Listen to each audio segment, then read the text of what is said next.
So இந்த 25 படத்துக்கு அப்புறம் என்ன அப்படின்னு கேட்டுக்கிட்டா இப்போதான் முதல்ல ஆரம்பிக்கிற மாதிரி இருக்கு எனக்கு. முதல்ல ஆரம்பிச்சோடனே பெரிய ஒரு வெற்றியாக கிடச்சிச்சு. அது அது அந்த கிடைச்சதுக்கு அப்புறம் தான் வந்து அந்த ஒரு ப்ரெஷர் அப்படின்னு ஒரு விஷயமே வந்துச்சு. பட் அந்த ப்ரெஷரையும் திருப்பியும் ஒதுக்கி வச்சிடலாம். சுற்றி யாரும் இவர் அவர் அப்படின்னு சொல்கிறதுக்கு யாரும் இல்லை. கண்டுபிடிச்சி அந்த இடத்துல தான் ஒரு மன அழுத்தம் அப்படின்னு சொல்கிறதுனா அங்கே தான் வந்துச்சு. ஓகே அப்படின்னு கேட்டாங்க. தெரியல பார்க்கலாம் அப்படின்னு சொல்லி இறங்கினது. பட் கும்கியில் ஆரம்பித்து இன்னைக்கு சிறை வரைக்கும் வந்திருக்கேன். அந்த காது கேட்காத தவளையாட்டம் தான் இது இவ்வளோ தூரம் வந்திருக்கேன் திருப்பியும். நடுவில் இங்கே அங்கே மிஸ் ஆனதுக்கும் நிறைய விஷயங்கள் சொன்னாங்க. தெரியாதவங்களாம் வந்து திட்டினாங்க. அப்போ சரி நம்மளுக்கு தான் தெரியும் நம்ம என்ன பயணத்தில் இருக்கோம். இது உள்ளார சினிமாவா நீங்கள் அது மட்டும் தான் பார்க்குறீங்க. பர்சனலாக நான் எனக்கு நிறைய விஷயங்கள் போயிட்டு இருந்துச்சு. ஸோ அதனால மேபி என்னோட நான் இப்போ திரும்பி பார்க்க போதெல்லாம் அப்பப்போ பார்ப்பேன். சரி நிறைய விஷயங்கள் நம்ம லைஃப்ல சில விஷயங்கள் மைண்ட் அப்செட் பண்ணுச்சுன்னா அது வந்து ஏதோ ஒரு இடத்துல தெரியும்னு அது சினிமாவில் தான் எனக்கு தெரிஞ்சிருக்கு.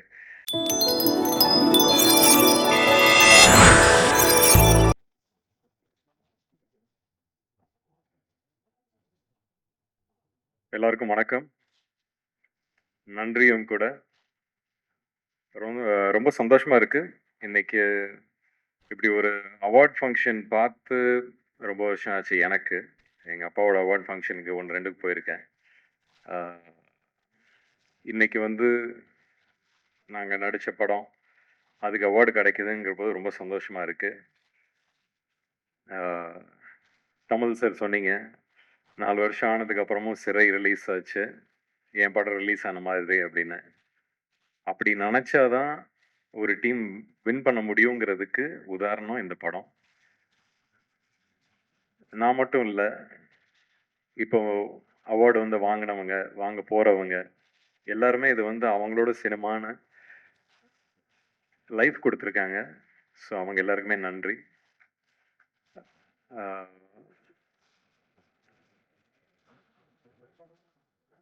டானாக்காரனுக்கு அவார்டு கிடச்சிச்சு ஸ்டேட்லேருந்து.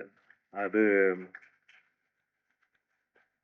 அது எப்படி நடந்துச்சு என்னன்னு புரியல. ஏன்னா 25th டிசம்பர் 2025ல் 25வது படம் எப்படி சிறையா அமைஞ்சிச்சோ ஒரு ஒரு வெல்விஷர் ஃபோன் பண்ணி சொல்ல போது ஓ அப்படியா அப்படின்னு சொல்லி ஏற்றுக்கிட்டு வந்தது. அதுக்கப்புறம் படம் ரிலீஸ் ஆகி நல்லா போயிட்டுருக்கு.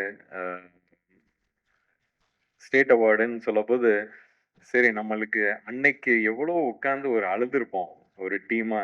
இது வந்து ஒரு டபுள் சந்தோஷமா வந்துருச்சுன்னு அன்னைக்கு வேண்டிக்கிட்டேன். அதான் அந்த அந்த கஷ்டத்துக்கு நான் வேண்டிக்கிட்டேன். பட் எல்லாமே அமைஞ்சிச்சு. அமைகிறதுக்கு நிறைய பேர் பொறுப்பு. அதில் அஃப்கோர்ஸ் லலித் சார்ல ஆரம்பிச்சு ஒரு நல்ல ப்ரொடியூசராக இது என்னோட 25வது படம். எனக்கு ஆக்சுவலி நியூஸ் கிடைக்க போது நான் அவருக்கு தான் ஃபர்ஸ்ட் ஃபோன் பண்ணேன். சார் இது வந்து என்னோட 25வது படம். கூச்சமாக இருக்கு உங்ககிட்ட சொல்றதுக்கு. ஆனால் இதை பற்றி பேசலாமா அப்படின்னு நானே கேட்டேன் அவர்கிட்ட. இல்லை இல்லை சார் நீங்கள் தாராளமாக பேசுங்க அப்படின்னு. அஃப்கோர்ஸ் அவரோட பையனையும் இன்ட்ரடியூஸ் பண்ணுறாங்க.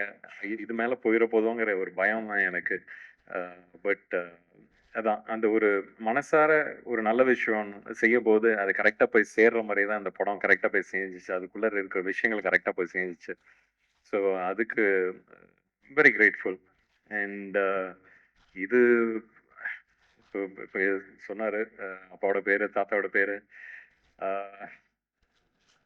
ரஜினி சார் சொன்ன மாதிரி தான் இந்த காது கேட்காத தவளை அப்படிதான் இந்த பயணத்தை ஓட்டிக்கிட்டு இருக்கேன் நான்.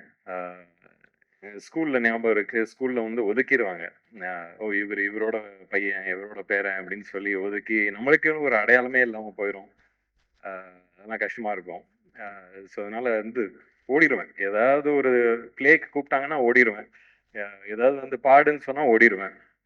ஸோ இப்படியே நிறைய இடத்துல ஓடிக்கிட்டே இருந்தேன். அப்படி ஓடினது தான் காலேஜுக்கு அமெரிக்காவுக்கு ஓடினேன். அங்க போய் என்னை கண்டுபிடிச்சேன். இது சுத்தி யாரும் இவரு அவரு அப்படின்னு சொல்றதுக்கு யாரும் இல்லை. கண்டுபிடிச்சு அந்த இடத்துல தான் ஒரு மன அழுத்தம் அப்படின்னு சொல்றதுன்னா அங்கதான் வந்துச்சு. அது எல்லாத்தையும் கிடைச்சதுக்கு அப்புறம் திருப்பி இங்க வந்துட்டு சரி சினிமா தான் அப்படின்னு ப்ரூவ் பண்ணி உள்ளார வந்துட்டு சரி ஆனால் டைரெக்ஷன் போகலாம் அப்படிங்கிற ஒரு பயணத்தில் மாற்றி இங்கே இடிச்சு அங்கே அடைச்சி ஒரு மாதிரி எப்படியே வந்தாச்சு. வந்து ஆக்டிங் தான் பண்ணோம் அப்படின்னு சொல்லும்போது அப்போ டேய் இது உள்ளார வர இது எப்படி இருக்கும் தெரியும்ல அப்படின்னு. அப்பா கிட்ட சொல்லாத விஷயம் தான் இன்னைக்கு பேசிட்டு இருக்கேன் இது வரைக்கும். அப்பெல்லாம் ஓடினேன் ஒளிஞ்சேன் அப்படின்னு. அன்னைக்கு அப்பா கிட்ட சொல்ல. ஆனால் அன்னைக்கு இன்னைக்கு இன்னைக்கு அவங்களால வர முடியல, கோயம்புத்தூர்ல இருக்காங்க. நிச்சயம் அதை பார்ப்பாங்கன்னு நம்புறேன். சொன்னேன் ஆமாப்பா இல்லை எனக்கு தெரியும், என்ன மாதிரி எதிர்பார்ப்பு இருக்குன்னு எனக்கு தெரியும், பார்த்துக்கிறேன் அப்படின்னு இறங்கினேன். அவங்களுக்கே தெரியாம கும்கின்னு ஒரு படம் போய் சைன் பண்ணேன்.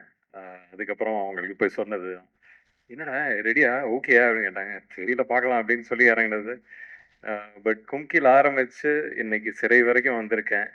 அந்த காது கேட்காத தவளையாட்டம் தான் இது இவ்வளவு தூரம் வந்திருக்கேன். திருப்பியும்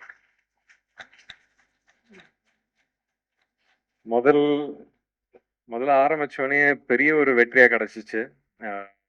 அது அது அந்த கிடைச்சதுக்கு அப்புறம் தான் வந்து அந்த ஒரு ப்ரெஷர் அப்படின்னு ஒரு விஷயமே வந்துச்சு. பட் அந்த ப்ரெஷரையும் திருப்பியும் ஒதுக்கி வச்சிடலாம். அப்படி ஒதுக்கி வச்சதுல வரிசையா நல்ல படங்கள் வந்துச்சு, அதுக்கான வரவேற்பு வந்துச்சு, அதுக்கான ஒரு நல்ல பேச்சு வந்துச்சு. நடுவில் எங்கெங்க மிஸ் ஆனதுக்கும் நிறைய விஷயங்கள் சொன்னாங்க, தெரியாதவங்கலாம் வந்து திட்டினாங்க. அப்போ சரி நம்மளுக்கு தான் தெரியும் நம்ம என்ன பயணத்துல இருக்கோம். இது உள்ளார சினிமாவா நீங்க அது மட்டும் தான் பாக்குறீங்க. பர்சனலா நான் எனக்கு நிறைய விஷயங்கள் போயிட்டு இருந்துச்சு. ஸோ அதனால மேபி என்னோட நான் இப்போ திரும்பி பார்க்க போதெல்லாம் அப்பப்போ பார்ப்பேன். சரி நிறைய விஷயங்கள் நம்ம லைஃப்ல சில விஷயங்கள் மைண்ட் அப்செட் பண்ணுச்சுன்னா அது வந்து ஏதோ ஒரு இடத்துல தெரியும்னு அது சினிமாவில் தான் எனக்கு தெரிஞ்சிருக்கு. அது வந்து நான் திருப்பியும் பிடிச்சி இழுத்து உட்கார வச்சு சரி இது என்ன பண்றோம் கரெக்டா பண்ணு அப்படின்னு சொல்லிட்டு என்ன திருப்பி தேத்திக்கிட்டு வர்றதுக்கே கொஞ்சம் டைம் ஆயிடுச்சு. பட் அதுக்கப்புறமும் சினிமாக்குன்னு ஒரு விஷயம், ஒரு டைம், ஒரு லக் இவ்வளவு விஷயங்கள் இருக்கு. அதுக்குள்ள இருக்க பாலிடிக்ஸ் இருக்கு. வளர போதே தட்டி விடுறவங்க இருக்காங்க. யாரோட ஒர்க் பண்ணணும், யாரோட ஒர்க் பண்ணக்கூடாதுன்னு நிறைய விஷயங்கள் இருக்கு. அதெல்லாம் கத்துக்கிட்டு தான் வந்திருக்கேன். ஸோ இந்த 25 படத்துக்கு அப்புறம் என்ன அப்படின்னு கேட்டீங்கன்னா, இப்பதான் முதல்ல ஆரம்பிக்கிற மாதிரி இருக்கு எனக்கு. இதுக்கப்புறம் பண்ண போற விஷயங்கள் எல்லாமே வந்து எனக்கு முதல் படத்திலேயே தெரிஞ்சதுன்னா இன்னும் பெட்டரா இருந்திருக்குமேன்னு ஒரு ஒரு எண்ணமும் இருக்கு. பட் அப்பா சொன்ன மாதிரியே தான், டேய் நான்லாம் வந்து உன்னை ஹெல்ப்லாம் பண்ண மாட்டேன், நீனே கற்றுக்கிட்டு வரணும் அப்படின்னு. இப்போ கற்றுக்கிட்டு வந்திருக்கேன். இதுக்கு மேலே என்ன நடக்குது எது நடக்குதுன்னு நம்ம பார்க்கணும். பட் அதுக்கான ஒரு தைரியம் அன்னைக்கு எப்படியும் ஒரு கும்கி யானையை பிடிச்சிக்கிட்டு வா அப்படின்னு போன மாதிரி அந்த மாதிரி தான் இன்னைக்கு இண்டஸ்ட்ரியும் பிடிச்சிட்டு போயிட்டு இருக்கேன். ஸோ அப்படி இந்த பயணத்தில் மீட் பண்ண இந்த சிறை டீம், டானாக்காரன் தமிழ் சார் ரொம்ப கொடுத்து வச்சிருக்கேன். Lalit sir, thank you sir for taking a movie like this.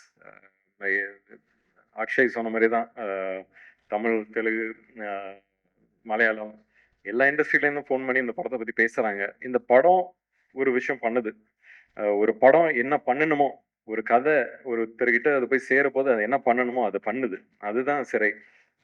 அந்த இம்பேக்டுக்கு தான் நம்ம வந்து இந்த சினிமாங்கிறது ஒரு ஆர்ட்டை பிடிச்சிக்கிட்டு எடுக்கிறோம். தமிழ் சார் சொன்னார், நிறைய ரைட்டர்ஸ் உள்ள இடம் இங்கே தமிழகத்தில் தான். நம்மளுக்கு தான் பூர்வீகமாக லாங்குவேஜே நம்மளோடது தான். அப்போ ரைட்டர்ஸ் இங்கே தானே இருப்பாங்க. அந்த ரைட்டர்ஸ்க்கு வந்து கரெக்டான ஒரு வாய்ப்பு கிடைச்சதுன்னா நல்ல கதைகள் எடுத்துகிட்டு வர முடியும். நம்மளோட இண்டஸ்ட்ரி பற்றியும் பெருமையாக பேசலாம், பெருமைப்படலாம். ஸோ அதெல்லாம் நடக்கும்னு நம்புகிறேன் in the future. And again, thanks to every single one of you.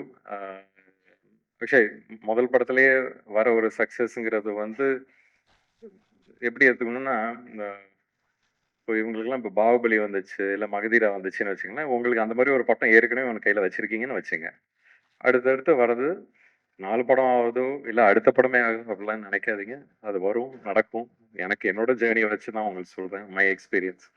So let's let's keep it positive. நிறைய நெகட்டிவ் நடக்குது. ஸோ பாசிட்டிவாகவே யோசிப்போம், பாசிட்டிவாகவே பண்ணுவோம். அண்ட் எனக்கு ஒரு ஒரு சின்ன ஆசை, நம்மளோட டீம் மெம்பர்ஸ் இங்கே எல்லாருமே ஒரு 5 மினிட்ஸ் ஆனாலும் நீங்கள் எல்லாம் கொஞ்சம் ஸ்டேஜில் வந்தீங்கன்னா ஒரு பெரிய ஃபோட்டோ எடுத்துக்கலாம்னு நம்புகிறேன். ஏன்னா நான் ஃபர்ஸ்ட் டே படம் ரிலீஸ் ஆகிற நாள் அன்னைக்கு ட்விட்டரில் போஸ்டரும் போட்டு அன்னைக்கு நம்ம ஃபங்க்ஷன் அன்னைக்கு இருந்த டீமோட ஃபோட்டோவை போட்டு இது இது எங்களோட டீம் கிட்டேருந்துன்னு சொல்லி சொன்னேன். இன்னைக்கு வெற்றி அடைஞ்சாச்சு. ஸோ அதுக்காக நீங்கள் எல்லாருமே கொஞ்சம் ஸ்டேஜில் வந்து ஒரு புகைப்படமாக எடுத்தால் அது என்னோட ஆஃபீஸில் நான் வச்சுப்பேன். ஸோ கொஞ்சம் எல்லாம் நம்ம சிறை டீம் எல்லாருமே கொஞ்சம் மேலே வாங்க. எல்லாரும் வாங்க. கம் வர்ஷினி, ஆக்டர்ஸ் எல்லாருமே. நீங்கள் டீம்னு நினச்சிங்கன்னா மேலே வாங்க. நான் சொல்றது தேவையில்ல, வாங்க. லலித் சார்.